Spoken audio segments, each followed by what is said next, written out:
Decisions to be made. Who are the Warriors keeping? Who are they letting go? We're breaking it down on today's show. You are Locked On Warriors, your daily Golden State Warriors podcast. What are they going to say now? Part of the Locked On Podcast Network, your team every day.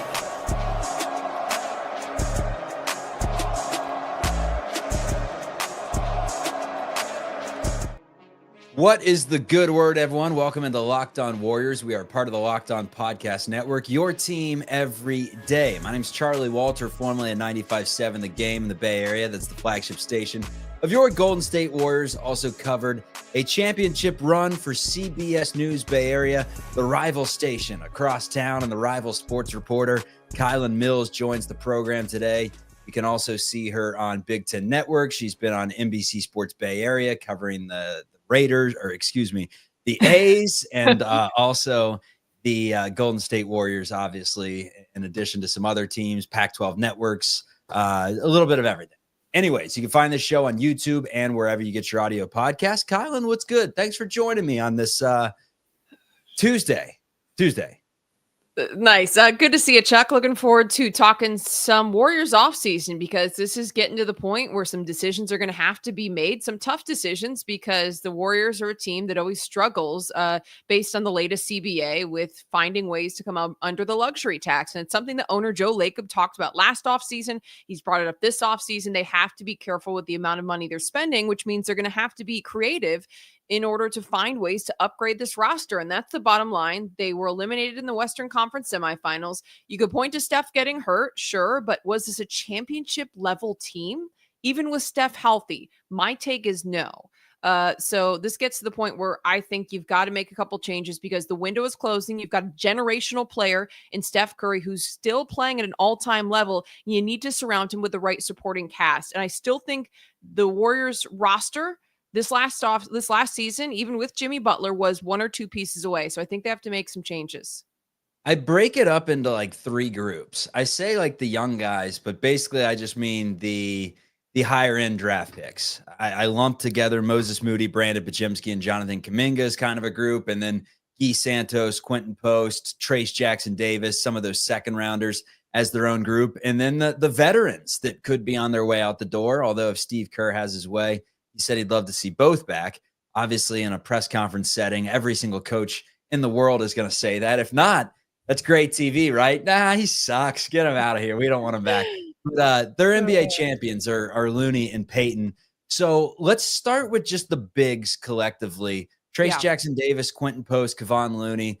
Even with another year of development, I just don't think that position is going to get it done. However, the Warriors, as we know, can potentially get by with a cobbled together unit of just solid, serviceable players.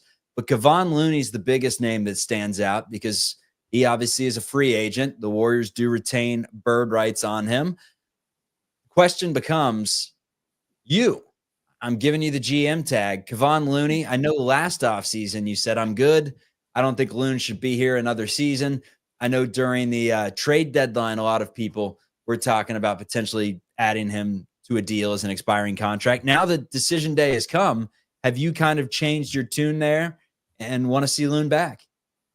Thanks, Chuck. My dream has always been to wear a GM tag. No, just kidding. I think that what they do in front offices is incredibly difficult, especially when it comes to crunching numbers. My tune has not changed at all compared to where it was a season ago. I think Kevon Looney is extremely expendable, and he's someone the Warriors have to let walk.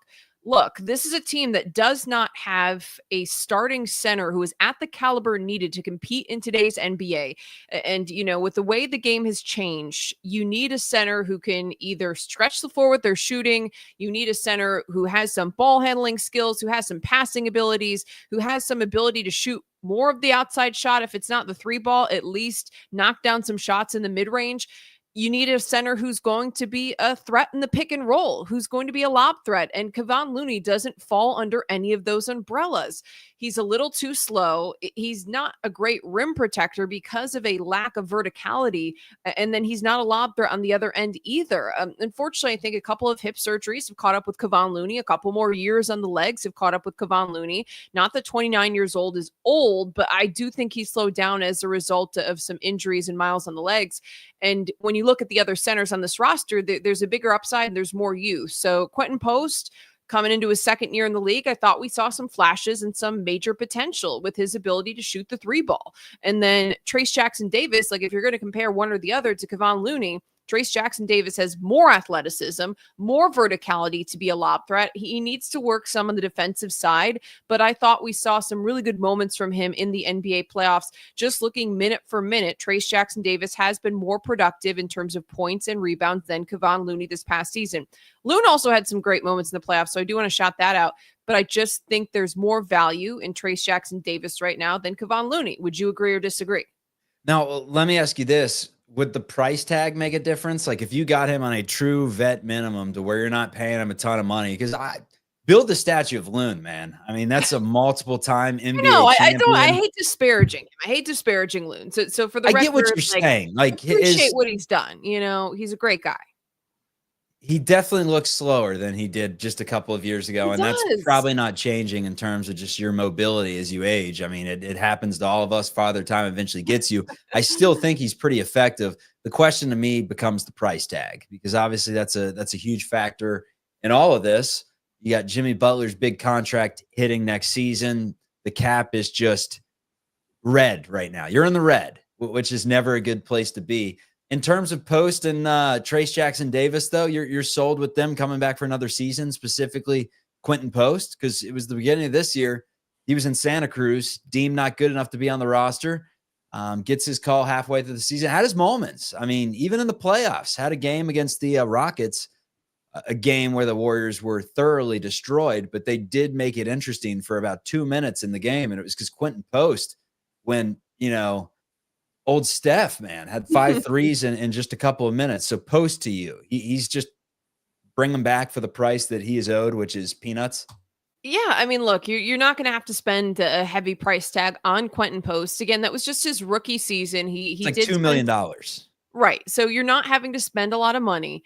And this is a young player that I do think still has a ton of potential, especially with the fit in a Warriors offense that really wants to space the floor. And you've got a potential stretch five. Quentin Post shot nearly 41% from beyond the arc this season, averaging nearly 4.5 3-point attempts per game. That's pretty good for a guy who's 7 feet tall and is only in his first year in the league. So to me, if you continue to develop him in some other areas to his game, that ability to stretch the floor is a major asset, especially with the way the Warriors play, again, with the motion offense, with the amount of shooters they want to have on the floor. Playing, with Quentin Post gives you the option to go 5 out at times. And again, this was still a player who is adjusting to the NBA, playing some on a 2-way contract or playing some with the Santa Cruz Warriors. I do think the playoffs exposed Quentin Post a little for being a little bit soft. There were definitely moments where he went up to dunk and he just got absolutely stuffed by some of those bigger post players that you see in the NBA, where he got rebounds ripped away from him, where defensively you wanted him to have a little bit more presence in the paint to provide some interior protection. And I think that that's where there's room to grow for him. But it's harder to teach a player to shoot a 3 ball who's already in the NBA. So it's harder to teach a 2.7 footer or a second year 7 footer who has no outside shot to shoot the 3 ball versus Quentin Post to just toughen up a little bit. I think that that's something that can be adjusted to, because again, this was someone who was in his first year in the NBA, and there's a major, major difference between what you see in the physicality at the collegiate level compared to the best and the biggest front court players in the NBA. So that's where I'm at. Like I said, I still want to know if you agree or disagree that Trace Jackson Davis is a bigger asset right now than Loon, but same thing on Quentin Post. The Trace and Loon, it's a little thunder and lightning in terms of styles. It's so much different. Yeah. I mean, there were plenty of times where Loon, in the Rockets series there, game 7, he was huge, setting screens. He's one of the few players on this team that just sets a damn good screen, and he does. Was mucking it up down low to where he was huge. And I believe just game 7. In terms of QP though, 100%, he has a dog in him. He does have a little bit of that dog in him to where it's all right, you teach him how to play down low a little bit to the point where he can develop somewhat of a post game, because he has no post game for the most part right now, despite his name. Post is not on the post often. It's Quentin Perimeter out there, which is a nice asset to have. But yeah, that's kind of my stance on the entire thing. I think Trayce Jackson-Davis is going nowhere based on the contract you have him on. I mean, that's the difference. Could the Warriors upgrade? Does the front office think, Trayce Jackson-Davis is the future? Probably not. But for the amount of money upgrading at that position, adding size, and Trayce, I mean, he had his moments. I just did one of those top 25 moments of the 2025 season yesterday, Kylan. And it was the first game of the season. I was saying that Trayce had 14 on 5 of 5 from the floor. Like he's capable, right? He's not a scrub out there. He just got the playing time of a scrub late in the season. Yes, that was what I was going to interject, is that I think that he deserved more minutes. And even in the Warriors, both the playoff series against the Rockets and then against the Timberwolves, there were a couple games where he started or where he played a couple minutes in the first half and he looked good. And then for some reason, he didn't play in the second half and the Warriors end up losing, where I was scratching my head because, you're going up against a Rockets team that has a bigger front court. Same thing against the Timberwolves, where we saw the Warriors really lacking some size in moments in that series.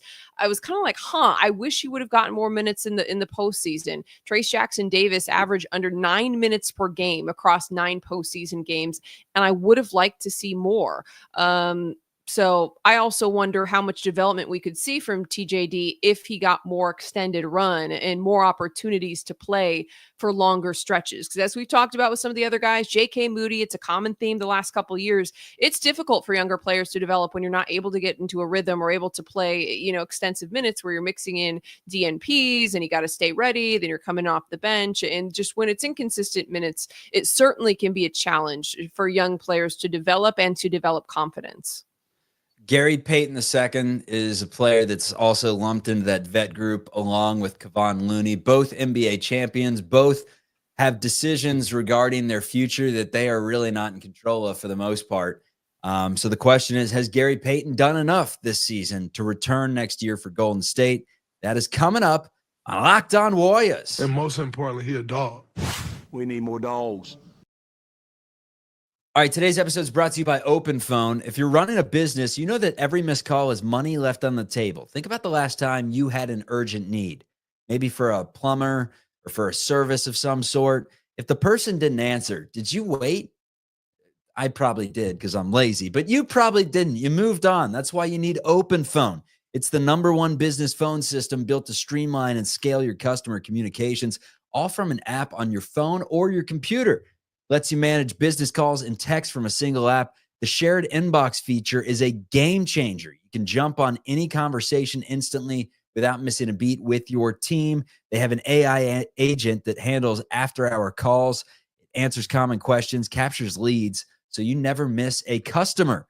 OpenPhone is offering my listeners 20% off your first 6 months at openphone.com/LockedOnNBA. That is openphone.com/LockedOnNBA. If you have existing numbers with another service, OpenPhone will port them over at no extra charge. OpenPhone.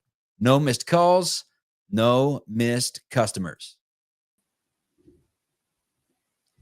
Gary Payton II, Kylan, another unsung hero in some games for the Warriors this season, and then other times where you wondered why he was out there, and it really went as his three-point shot went. It was anemic to start the season. Both him and Brandon Bajemski really struggled to put the ball in the basket, but his calling card, that the antithesis of an Achilles heel, just a strength of his shield, essentially, is his ability to play defense always.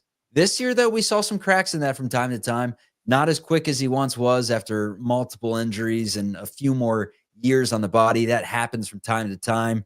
Before I even get into the aspect of bringing him back or letting him walk, is he still the same defender that he once was? Is he still the player that he was in that breakout season, 2023? No, 22 championship, obviously. Yep, the 21-22 championship. The year following that is when Gary Payton II moved to the Portland Trailblazers, ended up coming back to the Warriors, but missed almost the entire season dealing with an ongoing ab injury. I can't remember if it was an oblique that was torn Oblique. or a hernia. Yeah, okay. Okay, but I do need to make one really quick point about the bigs. Here's my other issue with keeping Kevon Looney is the fact that when he's on the floor with Draymond Green, the Warriors have two bigs that are absolutely not a scoring threat. Because Draymond Green and Kevon Looney, neither of them will attack the basket. You brought up post moves. Neither of them have post moves. And it just makes it so much easier. Like if you're a defender, you're matched up with either one of them. You're like, great, I can drop off and double team someone else. And it makes it very difficult for the Warriors to get space inside the paint, difficult to penetrate when you have two bigs that essentially don't have to be guarded. So I think that's the other struggle. And it's amazing going back to the 2022 championship that you just brought up, the fact that Loon and Draymond did play together so often. And that was one of my big concerns back then. But I just think that it's something the Warriors can't continue to get away with, which is why I think like if you look at the three bigs, like Trace and Quentin Post have the potential to step up and be the five off the bench that Kevon Looney was this past season. And we've seen Steve Kerr lean more into starting Draymond Green and going with small ball and Loon having that role off the bench, which is fine, but I just think that's more replaceable. But I do love Kevon Looney, fantastic person. So just got to shout him out. I think he's given his all to this organization, which is awesome. But I just think if you look at the bigs, like let him walk. And I want to see the Warriors make a couple other moves to where they need to bring in a starting center. I have been saying that the last couple of years that I don't think the small ball is working and that they need to bring in some size. And I would love to see them bring in someone who's going to elevate this team to the point where they're going to be a starter and add something in the front court. Okay, sorry. Had to get that rant off my chest. You're smiling for the folks listening. Chuck's smiling at me. On Gary Payton II, he was not nearly as effective, and it stood out to me the most in the postseason. He was not nearly as effective as the lockdown perimeter defender the Warriors relied on during that 2022 championship run for a number of reasons. And I don't know if he lost a step. It's just his steals per game were majorly down this year. GP2 during that Warriors championship run averaged 1.5 steals per game. That was cut in half this season, and his minutes weren't cut in half. His minutes actually were only, 1 or 2 minutes less per game. I think he averaged about 17 or 18 per game over the course of that entire season. And he was around 15, 16 minutes per game now. But the defensive production massively dropped off. And then you mentioned the 3-point shooting. So it's like, okay, if the defending isn't where it once was, what is he bringing on the offensive end? And it's a lot of missed threes. He is a guy who can get out in transition, or he finds the right moments to cut to the basket and he can get some easy bunnies. But this is not a guy who's going to create for himself. This is not a guy who's a knockdown shooter in the mid-range from beyond the arc. And if he's not the lockdown go-to perimeter defender, especially for a Warriors team that has struggled at times with perimeter defending, to me, that's where you also see GP2 as someone who could be expendable. But I'd have to also look at the numbers, because I do think you made a great point that the Warriors have to be, really cognizant of who are you going to get the most bang for your buck by signing. And GP2 is a player, though, that I just think has been affected by injuries. You go back to missing the entire, season following that championship last year. He wasn't fully healthy. This year he played in more games. I'd have to look at the exact number, but I just wonder if he'll get back to where he was. So this year he played in 62 games, which is the healthiest he's been. He played in about 40 last season. And then the year priors were 2022-23 where he missed almost the entirety of the season. So I do just have some injury concerns and wonder about the wear and tear on his body, because he's also a player who's not a spring chicken. Gary Payton II's 32 years old. He got a late start making it into the NBA after being a journeyman in, the G League, in overseas, and, doing whatever he can to scratch and claw and make an NBA roster. So I just wonder about the longevity for him and the durability. Question for me is bang for the buck. You nailed it on the head. Are you going to get someone better than Gary Payton II? And by the way, actually shot the ball really well in the second half of the season. 45% from three in his 19 games post All-Star break. Compare that to the 23% I was telling you about on 100.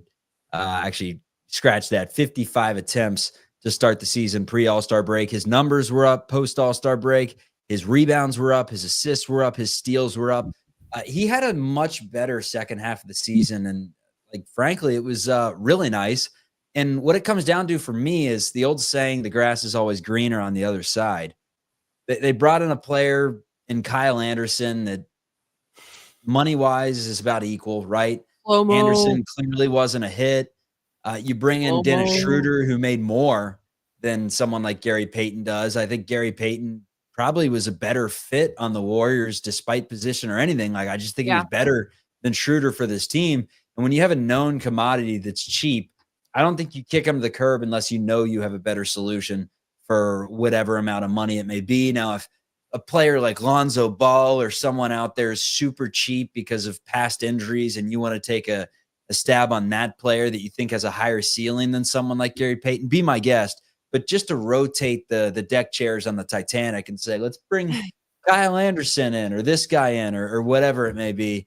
I don't think that's necessarily the move. But if you could find a shooter for a similar contract, then I think you definitely have to look into it. I'm not married to any of these two, to any of these guys. I'm just saying that's a big Yeah. factor in all this is the value that you're getting in the contract, especially with the Great rights. point. It's a great point. No, I'm totally on board with you because it's going to be a balancing act for the Warriors to figure out, like I said, how do you make roster improvements while still coming under the luxury tax where the Warriors really have their hands tied? And the biggest question that's going to affect all of this, Chuck, is what's going to happen with Jonathan Kuminga, because that potential massive contract, if they decide to sign him and bring him back, or if they do execute a sign and trade, do they sign and trade him right away? Do they sign him and then wait till closer to the trade deadline where you aren't affected by, you aren't affected by what, I don't know what the right word is, where you aren't affected by the penalties for a sign and trade. So if you wait until closer to the trade deadline after that certain mark in the NBA season, then, you don't have to deal with the taxes and things that come with it. Let's tease So this. that's the big Let's tease question. this. That's Yeah, the big let's question. tease this I love and a tease. pose I the love a question. good tease. I told you we got the separate groups that we've already gotten into, the vets, and now we talk about the young guys. And that's the group that I think is most intriguing to everyone. Largest ceilings, guys like Pods, Moses Moody, Jonathan Kuminga. Will they stay? Will they go? Will they be on this team next year? Have they seen their last days in a Warriors jersey? We'll break down all three. It's coming up on Locked On Warriors. Destroy Jimmy and Domino's. I know Jimmy drinks great wine. All right, today's episode is brought to you by our friends over at Betterhelp. And let's talk about something that is not talked about enough. It is men's mental health. There's always pressure to keep it together, right? There's so much going on in life, and you got to perform, you got to provide. When you're not feeling good, you got to get up and take care of responsibilities when all you want to do is hit the snooze button. When you have a chance to hit the snooze button, there are things going on during the weekends. Life is it's a blur, it's tough, and strength comes upon just taking care of yourself and your mental well-being. It's okay to not be okay. Every year, 6 million men in the U.S. experience depression. Many go undiagnosed. Talking to someone, a friend, a loved one, therapist, it can make a huge difference, not just for crisis moments, but for learning how to set boundaries, build healthy coping skills, and be the best version of yourself. That's the most important thing. There's over 35,000 licensed professionals. Makes it easy. Does BetterHelp to find a therapist who understands you. You can connect from anywhere. You can switch therapists at any time with no penalty or no cost, I should say, and fit sessions into your schedule with just a click. As the largest online therapy provider in the world, BetterHelp can provide access to mental health professionals with a diverse variety of expertise. Talk it out with BetterHelp.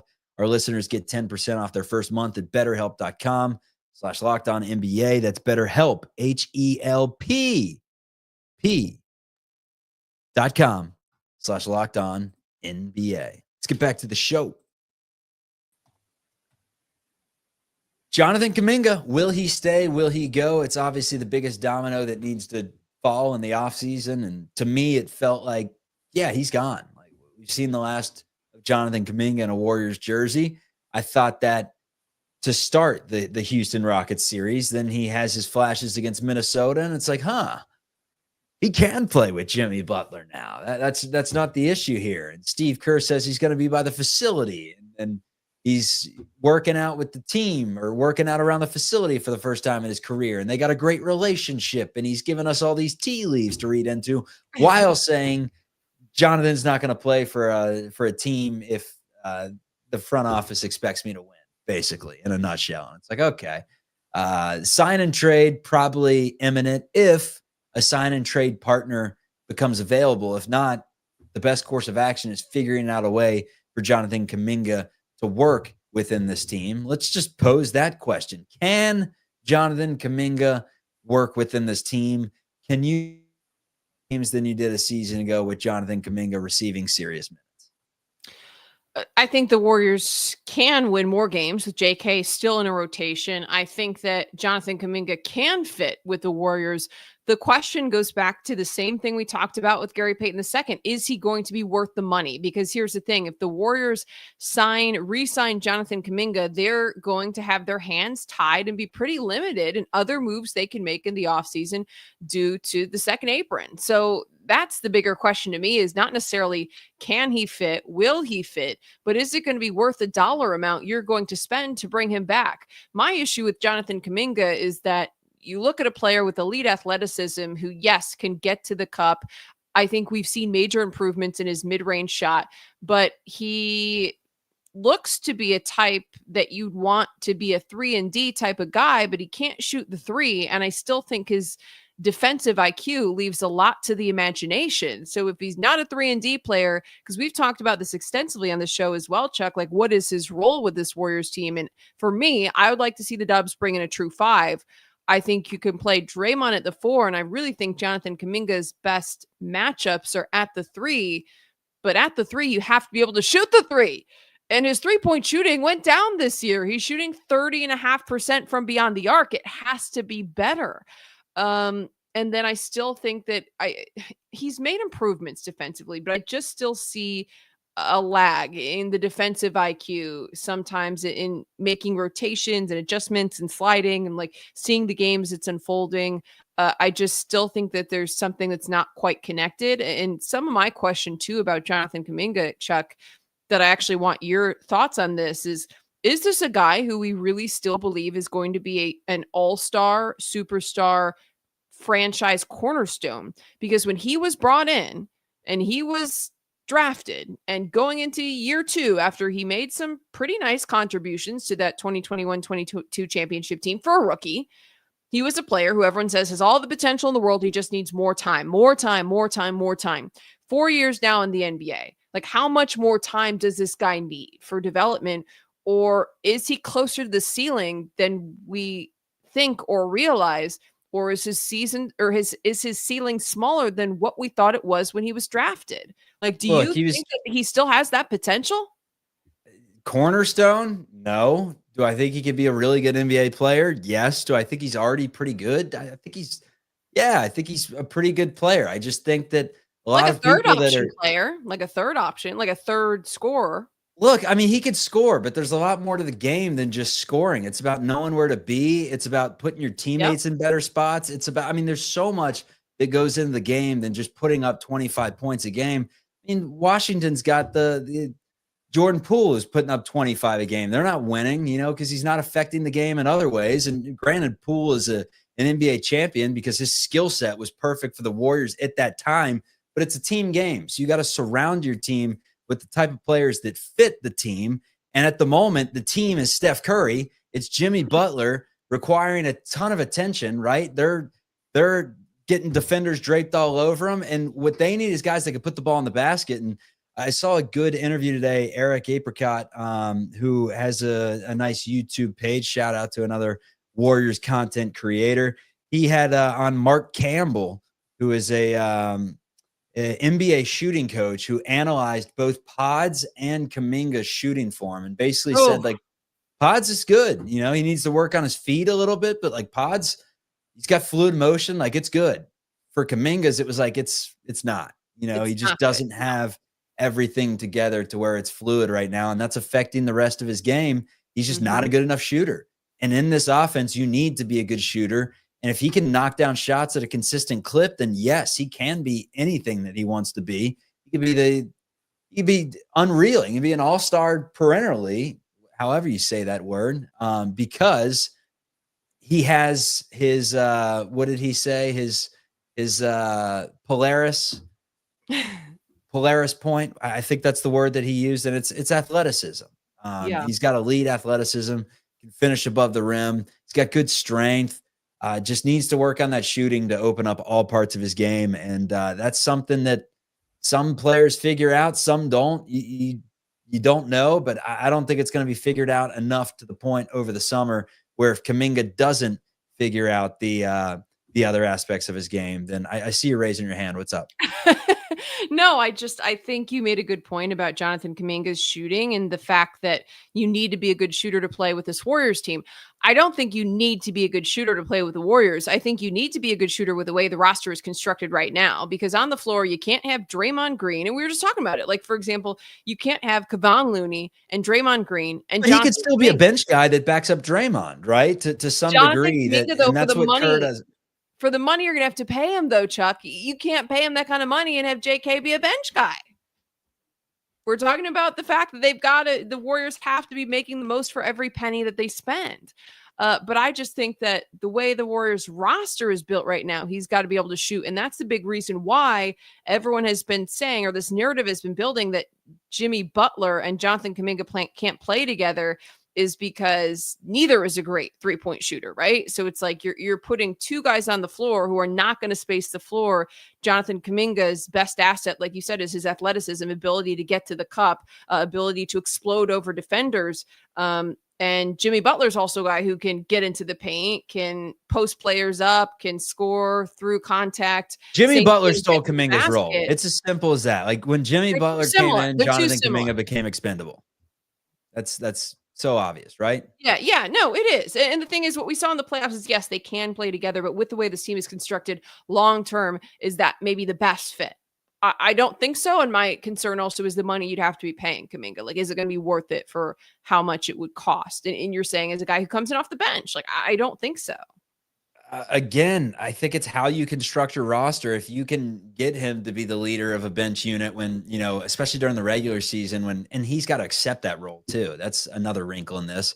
But when Curry, Draymond, Butler, whoever it may be, maybe on the bench, if you can get some shooting around them that you just did not have this season with a lineup of Payton and Moses Moody and whoever else you wanted to throw out there, it just didn't work the same way.